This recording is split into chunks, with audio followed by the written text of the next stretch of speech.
IPL 2024ஆம் ஆண்டு season தற்போது விறுவிறுப்பான கட்டத்தை பெற்றிருக்கிறது. புள்ளி பட்டியலில் முதல் 2 இடத்தில் இருக்கும் கொல்கத்தா, ராஜஸ்தான் ராயல்ஸ் அணிகள் பிளே ஆஃப் சுற்றுக்கு தகுதி பெற அதிக வாய்ப்பு இருக்கிறது. இந்த நிலையில சென்னை சூப்பர் கிங்ஸ் அணியும் 14 புள்ளிகளுடன் தற்போது 3வது இடத்தில் இருக்கிறது. சன்ரைசர்ஸ் 14 புள்ளிகளுடன் 4வது இடத்தில் உள்ளது.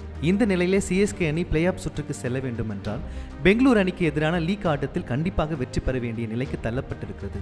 இந்த போட்டி வரும் மே 18ஆம் தேதி பெங்களூரு சின்னசாமி மைதானத்தில் நடைபெறுகிறது.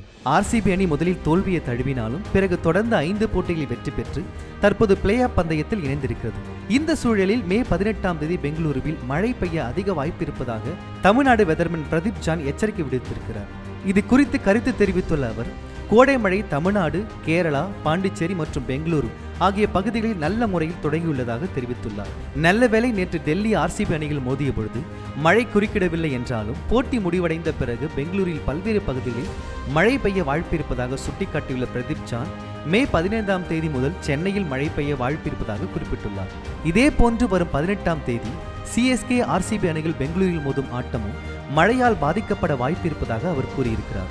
ஒருவேளை CSK அணி கண்டிப்பாக வெற்றி பெற வேண்டிய அந்த ஆட்டத்தில் மழை குறுக்கிட்டு போட்டி ரத்தானால் CSK மற்றும் RCB என இரு அணிகளுக்கும் 1 புள்ளிகள் கிடைக்கும்.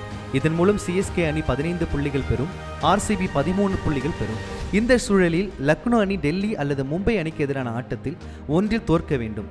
இவ்வாறு நடந்தால் CSK அணி பிளே ஆஃப் சுற்றுக்கு செல்ல முடியும். ஒருவேளை லக்னோ 2 போட்டிகளையும் வெற்றி பெற்றால் CSK வெளியேறிவிடும், லக்னோ பிளே ஆஃப் சென்றுவிடும் என்பது குறிப்பிடத்தக்கது.